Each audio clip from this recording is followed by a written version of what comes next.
மாம்பழம் மழை மாதிரி பேஞ்ச மாதிரி இருக்கும். எல்லா இடத்துலையும் வெறும் மாம்பழமாக தான் இருக்கும்.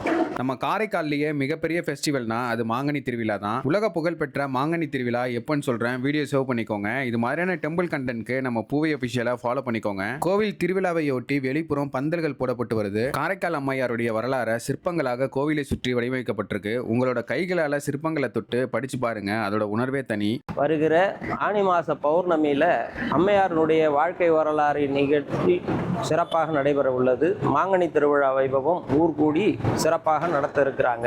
27ஆம் தேதி மாலை மாப்பிள்ளை எழுப்பு நிகழ்ச்சியோடு தொடங்கி 28 அன்னைக்கு திருக்கல்யாண வைபவம், மாலை சிவபெருமான் அபிஷேக கட்டளைக்கு எழுந்தருளும் நிகழ்ச்சி, அதிகாலை 3 மணிக்கு 29ஆம் தேதி திங்கட்கிழமை அன்னைக்கு மகா அபிஷேகம், அதனை தொடர்ந்து திருவீதி உலா. அந்த நிகழ்ச்சி தான் உலக புகழ்பெற்ற மாங்கனி இறைத்தல் நிகழ்ச்சி நடைபெறும். இந்த மாங்கனி இறைத்தல் நிகழ்ச்சி என்னன்னா, பக்தர்கள்லாம் வேண்டுதலை நிவர்த்தி செய்வதற்காக அந்த இடத்துல வருவாங்க. குழந்தை வரம் வேண்டியும், வீட்டில் நல்ல காரியங்கள் நடக்கணும், கல்யாணம் நடக்கணும், இதெல்லாம் இறைவனிடத்தை வேண்டிட்டு பிரார்த்திப்பாங்க.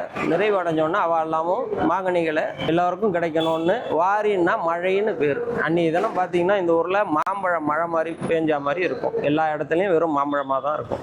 அந்த நிகழ்ச்சி திங்கட்கிழமை அன்னைக்கு நடைபெறும். எல்லோருடைய பிரார்த்தனைகளையும் புனிதவதியார் நிறைவேற்றி செய்கிறாங்க. எல்லாரும் வந்து பயனறுமாறு கேட்டுக்கிறோம்.